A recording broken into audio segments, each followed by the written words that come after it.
नमस्कार बंधु माने श्रावण मासरे घटिबाकू जाउची महासंयोग चमकिबाकू जाउची एई 6टी राशि भाग्य 6टी राशि उपरे रहिबो शिवंकर कृपा शिवंकर कृपारु श्रावण मास एई 6टी राशि उपरे रहिबो एई 6टी राशि अत्यंत भाग्यशाली शिवंकर कृपारु अर्थ प्राप्ति हेबार योग रहिछि। आज एई वीडियो रे जानिबा किए सेई भाग्यशाली राशि जहांको उपरे शिवंकर कृपा रही। तो बंधु माने वीडियोटी को लास्ट जाए देख। तो बंधु माने श्रावण मासरे केउ केउ राशि भाग्यशाली राशि आसंतु जानिबा।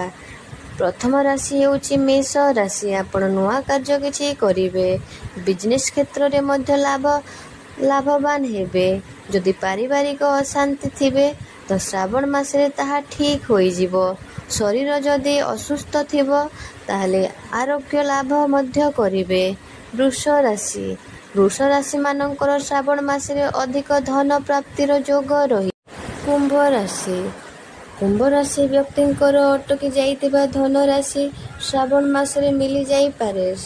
आपण सिथिपाई 4 सोमवार निश्चित भाव शिव भगवान दर्शन करंतु।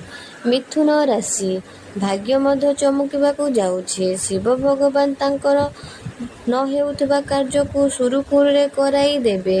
धन प्राप्तिर योग मध्य रहिछे। सिंह राशि जे आर्थिक अवस्था खराब थिला ताहा भल रहिबो।